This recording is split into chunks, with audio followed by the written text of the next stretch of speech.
भाई मेरे साथ है रतन, इनको है दो जॉब्स का अनुभव थ्रू CHSL। एक तो डेटा एंट्री ऑपरेटर CAG में थे ये, जो कि CHSL की सबसे अच्छी पोस्ट मानी जाती है, और इसके अलावा ये अभी पोस्टल असिस्टेंट पोस्टेड है। और ये वीडियो सिर्फ और सिर्फ कंपैरिजन वीडियो होने वाली है डेटा एंट्री ऑपरेटर और पोस्टल असिस्टेंट की जॉब में। ढेर सारी चीजों को हम एक एक करके समझेंगे कि क्या प्रॉस है, क्या कॉन्स है, तैयारी के लिए कौन सी बढ़िया है, प्रमोशन के लिए कौन सी बढ़िया है, टाइम किसमें ज्यादा मिलता है, घर पे पोस्टिंग किसमें मिलेगी, सब पे बात होगी इस वीडियो में रतन के साथ। तो शुरू करते हैं। सबसे पहले भाई साहब ये बताइए कि डेटा एंट्री ऑपरेटर और पोस्टल असिस्टेंट में आपको ओवरऑल कौन सा लगता है बढ़िया है? Overall data entry operator better. फिर क्यों जोड़ के आए? इसलिए क्योंकि मैं घर का सिंगल हूँ, लड़का हूँ, इसलिए मुझे छोड़ना पड़ गया। तो आप पहले पोस्टेड थे कहाँ? Raipur, AG office Raipur. AG office Raipur में as a data entry operator. Yes. और अभी आप पोस्टेड हैं as a postal assistant in Pratapgarh. Pratapgarh, जो कि बिल्कुल इलाहाबाद के पास है, Yes. आंवले के लिए बहुत फेमस है ना।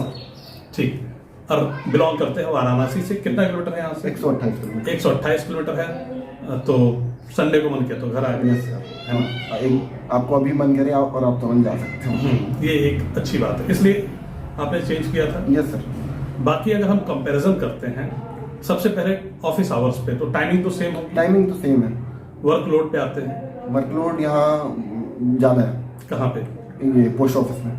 कितना ज्यादा है, कितने गुना? आप डबल से तो ज़्यादा ही बात सकते हो। 3 गुना कह सकते हैं? हाँ, 2-2.5 गुना तो है। 2.5 गुना। ये तो मुझे तब लग रहा है जब AG ऑफिस में आपके काम रहता होगा। हाँ। जब काम नहीं रहता होगा तब तो ये 5 गुना वर्कलोड है। हो सकता है ऐसा, है ना। Yes sir. ठीक है। तो खैर, मतलब postal assistant is a bit hectic in when we compare with data entry operator. और अगर आप कैश काउंटर पे हो तो? कैश काउंटर पे हो तभी ऐसे, अगर आप क्या बोलते हैं बैक ऑफिस में हो तो कंफर्ट, बहुत जगह पे कंफर्टेबल भी है, आप आराम से अपना काम करते रहते हो। Postal assistant. हाँ। लेकिन अगर फ्रंट रो में हो? फ्रंट रो में है तो आपको पब्लिक से डील करना पड़ता है, तो आपको हेक्टिक है। बट अगर आप सब ऑफिसेस में हो तो फिर वो कंफर्टेबल है, आपको ज्यादा काम नहीं है वहाँ। ओके। ये बात होगी। मतलब अगर मुझे तैयारी करनी हो, मैं एक अच्छा, मतलब मेरी अच्छी तैयारी भी चल रही है, प्री क्लियर हो रहा है, मेंस भी हुआ था, थोड़े नंबरों से रह गया, तो मुझे कौन सी पोस्ट पे जाना चाहिए? डेटा एंट्री ऑपरेटर के लिए आपको जाना चाहिए। आगे पढ़ाई करनी है? हाँ, आगे पढ़ाई करनी है तो AG ऑफिस में डेटा एंट्री ऑपरेटर बहुत अच्छा है। वहाँ से UPSC वगैरह की CGL की तैयारी की जा सकती है? आराम से की जा सकती है। अच्छा खासा टाइम मिल जाएगा? हाँ, आपको कभी लेट रुकना नहीं होता, आप टाइम पे चले जाते हो। पोस्टल असिस्टेंट में दिमाग दिन भर इतना थक जाता है थोड़ा थोड़ा कि आपकी पढ़ाई ज्यादा नहीं हो पाती। क्या सही है? ये सही है। यहाँ पे आप थोड़ा मेंटली थकते तो हो, क्योंकि कभी पब्लिक से डील करना होता है, कभी ऑफिस का वर्कलोड ज़्यादा हो जाता है, तो आपके लिए। अब आते हैं प्रमोशन एस्पेक्ट पे। तो अगला प्रमोशन पोस्टल असिस्टेंट में? पोस्टल असिस्टेंट में आप इंस्पेक्टर ऑफ पोस्ट बनते हो 5 साल के बाद। 5 साल के बाद एग्जाम देने के लिए एलिजिबल? हाँ, आप एलिजिबल हैं। तो 5-6 साढ़े 6 साल में बन जाएंगे? 6, साढ़े 6, 7 साल लग जाएंगे। 6, साढ़े 6, 7 साल, जो कि 4600 रेट पे। ठीक है। लेकिन अगर मैं डेटा एंट्री ऑपरेटर की बात करूँ, इसमें अगला प्रमोशन? अब पहले उसमें डायरेक्ट डबल ही होता कि आपको SS देना हो, बट अब आप कितने साल बाद? 2 साल के बाद आप SS के लिए एलिजिबल हो जाते थे। बट अब हो गया है कि आप ऑडिटर भी बन सकते हो 3 साल के बाद, 3 साल की सर्विस कंप्लीट होने के बाद। मतलब आपने देखा पोस्टल असिस्टेंट में 7 साल में आप बन जाएंगे इंस्पेक्टर ऑफ पोस्ट। यहाँ पे आप 2 साल के बाद एलिजिबल हो जाते हैं असिस्टेंट ऑडिट ऑफिसर का एग्जाम देने के लिए डेटा एंट्री ऑपरेटर में, जो कि 4800 ग्रेड पे है, गेस्टेड है। लेकिन पोस्टल असिस्टेंट में जो आप इंस्पेक्टर ऑफ पोस्ट बनेंगे वो 4600 grade pay. Am I correct? Yes sir. ठीक। तो ये एक डिफरेंस। 2 साल बाद एलिजिबल हो तो हो सकता है उसमें 4 साल लग जाए, 4.5 साल लग जाए, बात अलग है। अगर वो क्लियर नहीं हो कर पाते हैं आप, टफ एग्जाम है, टाइम लगता है, तो आप ऑडिटर बन सकते हैं ना? Yes sir. आपको डायरेक्ट 3 साल के बाद प्रमोशन है ऑडिटर में, तो आप ऑडिटर रह सकते हो। 3 साल बाद आप 2800 ग्रेड पे आ जाएंगे। और फिर सीनियर ऑडिटर भी आप बन सकते हैं 3 साल। 3 साल के बाद सीनियर ऑडिटर, फिर 4200 ग्रेड, है ना। तो 6 साल में आप यहाँ पे इंस्पेक्टर ऑफ पोस्ट बनने के बाद, मैं देख रहा हूँ यहाँ पे सिर्फ मैं 4200 ग्रेड पे पहुंचा 6 साल में, है ना। और इंस्पेक्टर ऑफ पोस्ट में बन रहा हूँ 6-7 साल में 4600 ग्रेड पे। लेकिन अगर मैं देखूँ सैलरी तो ज्यादा मिलेगी इंस्पेक्टर ऑफ पोस्ट में। हेक्टिक कौन सा ज्यादा है दोनों में? इंस्पेक्टर ऑफ पोस्ट बहुत हेक्टिक है ऑडिटर के कंपैरिजन। बहुत हेक्टिक है। Yes sir.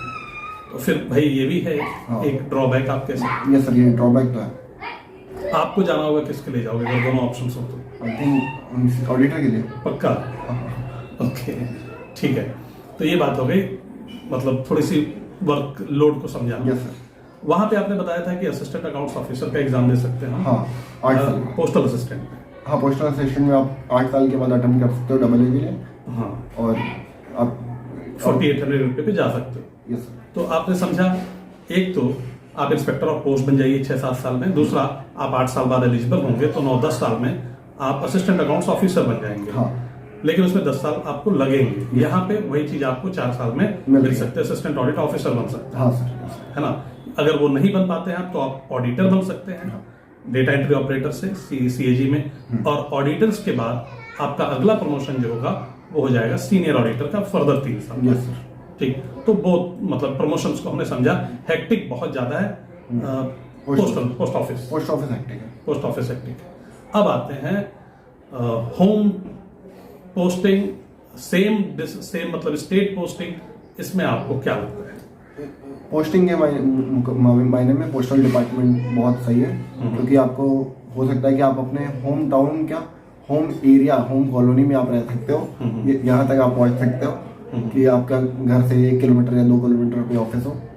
और होम टाउन मिलना बहुत ज़्यादा मुश्किल नहीं है, अगर आपकी रैंक ठीक है और वैकेंसी है तो आपको होम टाउन मिल जाता है।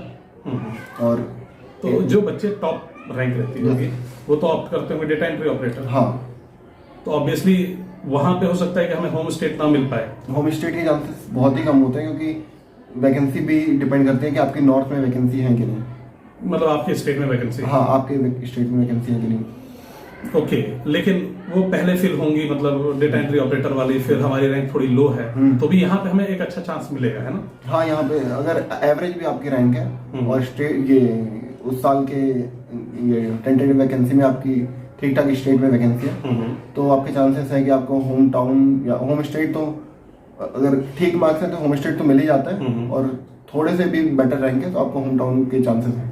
ओके, तो ये है मतलब कि अगर होम टाउन या home state is your preference, you want to keep it on everything, सबसे पहली यही आपकी है, तो आप पोस्टल असिस्टेंट के लिए डेफिनेटली जा सकते हैं। क्या कहते हो? एकदम सही बात है कि आपको होम सिकनेस हो या आपको अपने घर की जिम्मेदारियां हो, इकलौते लड़के हो आप। हाँ, ये भी जैसे कि ये भाई साहब हैं हमारे, एक ये भी फैक्टर, यस, एक ये भी फैक्टर है। तो आपको और थोड़ा बाहर में दूसरे स्टेट में रहने से आपके थोड़े हेल्थ पे भी इफेक्ट पड़ता है। तो अगर आप चाहते हो कि आपको आप घर पे रहते हो तो सारे तरीके से आप फिट रहते हो थोड़े बेहतर बाहर रहने के मुकाबले, तो अगर आप घर पे रह जाते हो तो आपके सारे हेल्थ पे आपकी फैमिली ध्यान दे लेती है, तो ये फायदे हो जाते हैं। मम्मी रोटी सब खाना वाना बना के टाइम से, आपके सारे न्यूट्रिशन का ध्यान रखा जाता है। तो इसलिए होम टाउन थोड़ा अगर चाहें तो, अगर घर चाहिए तो पोस्टल डिपार्टमेंट बेहतर है।